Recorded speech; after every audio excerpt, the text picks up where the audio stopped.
Now, next topic is application of colloids. It is in fact not the application of colloid, it is in fact the application of the properties of colloids. Due to their properties, peculiar features, characteristic properties, how can we use colloids? First is the electrical precipitation of smoke. The factories where smoke is produced, high voltage chimneys like shown in the picture are installed on such factories. So what happens, the smoke which is produced inside the factories, like you can see here, the smoke moves upward. Smoke always moves upward, and the carbon particle present in it, which type of colloid is it? Solid in air is solid aerosols. So smoke is a solid aerosol, a type of colloid. When it is moving upward, a high electrical charge is there. So what will happen? Coagulation will take place. The carbon and dust particle which were charged now will be discharged on these electrodes. When they will be discharged, they will fall down, they will become heavy and they will fall down.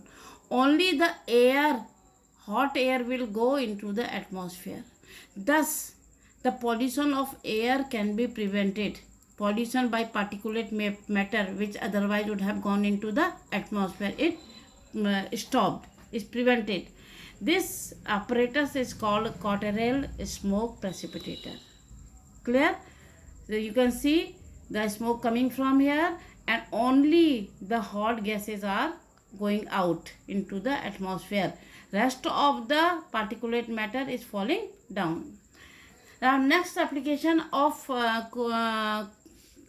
coagulation of colloid is, you must have seen many people using alum called Fitkari for purifying water. Alum is potassium sulfate, aluminium sulfate, a compound formed by mixing potassium sulfate, aluminium sulfate. So what will happen when this alum will be dissolved in water? It will give potassium ion, aluminium ion and sulfate ion. Means all the two types of ions, negative ion as well as positive ion. If the water contains impurities in the form of colloid, the impurity would be either negatively charged or positively charged. If the impurity is negatively charged, positive ion will neutralize it, will coagulate it.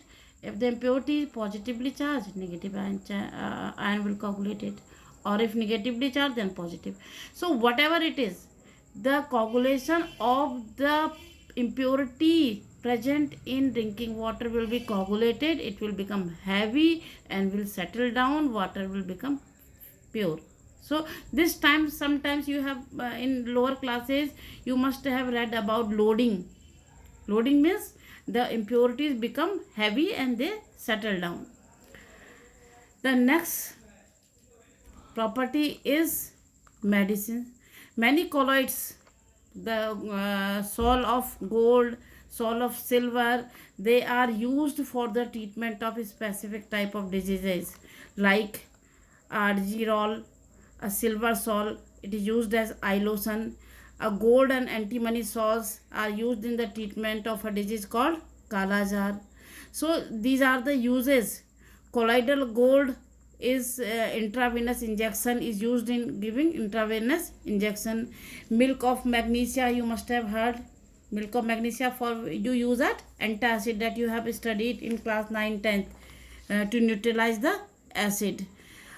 These are the direct use of colloids as medicine. And apart from this, most of the medicine which we take, liquid medicine which we take, they are in the colloidal form. Why? Because the surface area of these particles is very large, which can absorb the substrate in a large amount, and the biochemical reaction would go in a proper way. Next application, again from the coagulation, tanning of animal hide. You must have seen leather, it is so shining, made from animal hide. Is the animal hide actually like this? No. It is not like this.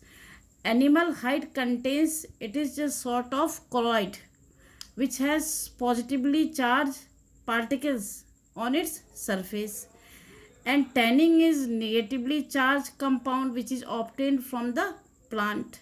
When tanning a substance is rubbed or applied on animal hide, coagulation of the hide takes place, which makes it very hard and shining. So very good looking and for ready for use. Is it clear? So tanning, the process is called tanning. And what phenomena is used here? Coagulation. Cleansing action of soap we have already studied. Around a droplet of grease or oil, the soap particles are forming what? Micelle. They are accumulated around the oil droplet, and the soaps have charge part which is hydrophilic and drags this oil particle or grease particle with stream of water. That is why we always say the cleansing action of the cleansing action is due to, or cleansing action of soap is due to micelle formation as well as emulsification. Soap here is working as an emulsifier. It is keeping the grease droplets suspended in water, keeping them apart from each other, preventing them from being coagulated. Clear? Then photographic plate. Photography, you know that when light is falling, a type of reaction takes place, that is AgBr. You have studied in class 10th. AgBr breaks into silver and bromine. The silver part becomes colored.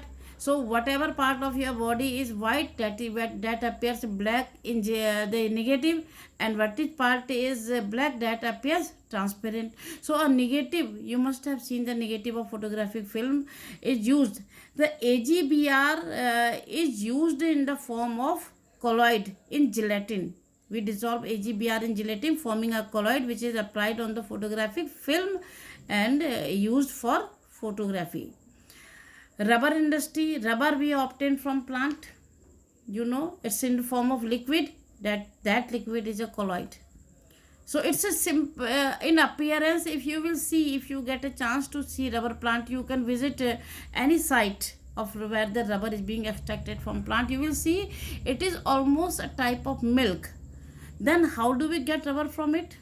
That milk is in fact a colloid, and when some electrolyte is added to it, it gets coagulated and rubber is separated. That milk which we are obtaining from the rubber plant is called latex. And last use of colloids is industrial products like paint, ink, plastics, rubber, cement. All are, whatever you see around you, any type of mixture you see, that all is a colloid. Clear? So go through these uses and remember them to make your chemistry knowledge interesting. Thank you.